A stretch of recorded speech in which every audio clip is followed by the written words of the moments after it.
The Crucible League is about to start, and with it, a lot has been changed. The most important alteration that will affect all the builds is probably the one done to the masteries and the passive skill tree in general. The disappearance of some masteries is grieved among the community, especially the removal of increased reservation efficiency for some specific auras like Grace or Determination. A lot of unique items have also been adjusted. We're not going to summarize the patch notes here, you should go check them out yourself if you haven't done so already, as we will support our reasoning with these changes here and there. To sum up this expansion, it's overall a power creep to all builds that use weapons and/or a shield, so the vast majority. The details about the passive skill trees for them are yet shrouded in mystery and we can only speculate what's going to be over or underpowered, but it's safe to assume that all kinds of builds will receive a substantial buff. It's also the reason why we would not recommend playing Hollow Palm, Facebreaker, or Poisonous Concoction builds. Now, with no further delay, let's see the builds. Toxic Rain has been one of the most popular League starter skills for a long time now. It would be pointless to explain it in detail here. The upcoming Pathfinder changes irradiated the most valued characteristic of it, and that's why everyone is so excited to try it, despite Toxic Rain being the same it was before. Pathfinder is a Ranger's class specializing in dealing chaos damage or its excellency and employing efficient usage of flasks. The reworked Pathfinder can very easily apply Withered debuff on hits, increasing its effect by 50% by allocating the new Nature's Reprisal. You can get something in the shape of the Enduring prefix on all life flasks from Master Surgeon, which is normally reserved for mana flasks. With the new Multi-Shot and Master Fletcher notables you can get 2 extra arrows, which is great too. It's a build that uses rare items only and has a separate setup where you can implement Caustic Arrow instead of Toxic Rain. It would hasten your clear speed. You can even implement Wilmus Requital for more damage, but keep in mind that this helmet will be very expensive early on. Boneshatter is a very appealing melee skill that's fundamentally an upgrade of the default attack. You have to be very careful with this one as you hit an enemy you'll receive a trauma stack that accumulates to deal more and more damage to your character as well as its target. To endure the enormous pressure of physical hits you could either pick Juggernaut, which simply mitigates the damage, or Slayer, which thanks to Brutal Fervor can overleech and have an enormous life recovery rate. This build too doesn't require any unique items, so it's as good as you can afford it to be. It's probably one of the tankiest choices on this list. It simply has to be extremely durable to work at maximum efficiency. It is good for clearing maps due to the pulses you release on stun, and it's good for bossing as well. It is when you can continuously build up the stacks and accelerate your DPS more with each hit. The Lighthouse map has been added back to the Atlas. It's where you can easily find the Red Blade banner, one of the most impactful shields for a Berserker. It grants infinite power to all Warcries and increases Warcry cooldown recovery rate by 50%. There are many Berserker builds we could recommend. Some are more adapted for a starter build, and some of them can reap immeasurable benefits from rage and exerted attack mechanics. Frost Blades or an attack linked to the General's Cry are our 2 recommendations. Frost Blades is a quite basic attack that has a large strike range and releases projectiles on hit so that you can slay enemies far away. It's a great merit in a melee build. General's Cry can be linked with any attack. Here in the footage we've used Earth Shatter. It is a build that relies on constantly using a Warcry with a greatly reduced cooldown to create physical damage dealing Mirage Warriors.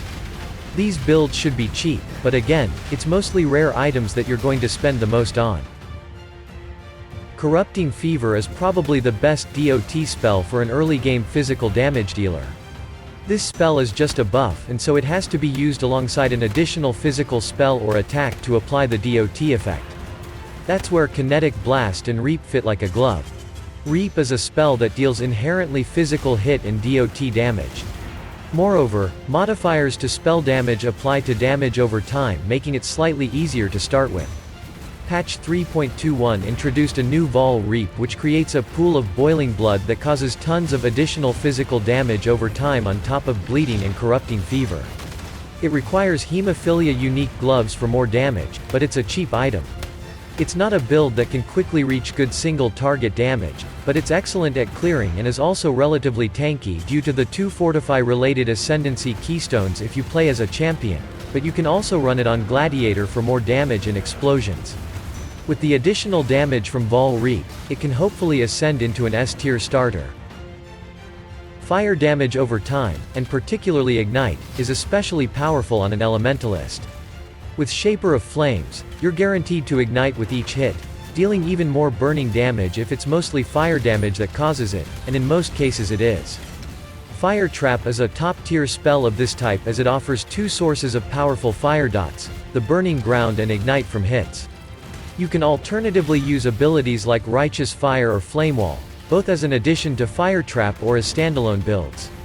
For mobility, you can use Divergent Flame Dash or Frostblink, which by adding one support gem will deal predominantly fire damage too. Enough to kill these smaller foes, doing so extra fast with Ignite proliferation. It's one of the best Elementalist starters that requires little to no investment, and no unique items whatsoever. The damage against bosses is extremely high for its price, but its weak point is its survivability. It's not very tanky. The Hierophant is usually associated with totems or brands, but thanks to the new changes to the Arcane Surge it looks very promising for a classical caster build just as well. Additional cast speed, permanent power and endurance charges, enormous mana reservation efficiency and energy shield bonuses are all very valuable on a fresh character without access to more advanced gear options. The Firestorm spell also got a major improvement, a new Vol gem. Like many others in this update, it is focused mostly on increasing the single target potential. The Firestorm is definitely not the king of mapping, but it is proving to be a good mix of clear speed and single target capability, allowing you to steadily progress your Atlas without any major obstacles. For fire abilities that use critical strikes, the regular Ignite is not very useful. It is much better to reach out for alternative ailments instead. High global defenses, petrified blood, and decent block chance allow this build to be quite tanky at a reasonably low cost. Shield Crush Trickster is a build that requires Emperor's Vigilance Shield and Seething Fury Jewel, the price of which will undoubtedly be high at the start, but it will quickly fall after a day or two.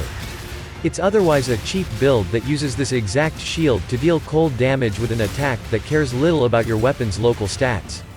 Usually, Tricksters have great defenses and recovery tools, but lack armor to mitigate physical damage. With this build, it's not a big issue, as it's rather easy to reach meaningful armor levels with a shield that has close to 2000 of it. Combine it with Polymath for instant life, mana and ES recovery on kill, ES over leech, capped spell suppression, ghost dance, high block chance, and maybe some of the new recovery nodes.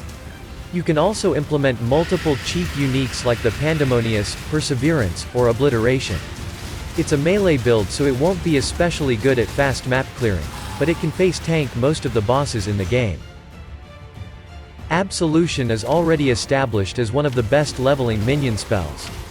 If you slay an enemy by hitting it with Absolution, or shortly after, it summons a sentinel that you can have up to 3 of, each lasting 10 or so seconds. It's a standard minion build that uses offerings, carrion golem, zombies, or even specters and animated guardian. What makes this build fresh and exciting is the new Vol variant of Absolution that summons an additional colossal sentinel that by looking at numbers, will significantly improve your DPS. We've selected Necromancer as it's a standard go-to minion class, but Guardian is suitable too. Minion masteries, gems, and key items have been left relatively untouched for this patch, so if you've enjoyed some other minion build that you'd like to pick again this time around, there should be no additional obstacles. Ice Shot is about to be one of the most deadly starters in this expansion. There are plenty of new mark-oriented clusters on a skill tree, 2 notables for an extra projectile each, and of course, the new Vol Ice Shot which summons a firing squad or Mirage archers. It looks like a substantial upgrade. Ice Shot has never been a particularly good boss-killing attack. Its purpose was to quickly shatter entire packs of enemies and is predominantly played on a Deadeye to further enhance the clear speed with the permanent Tailwind and Gale Force. Now it will be more capable of actually dealing with big single targets with ease.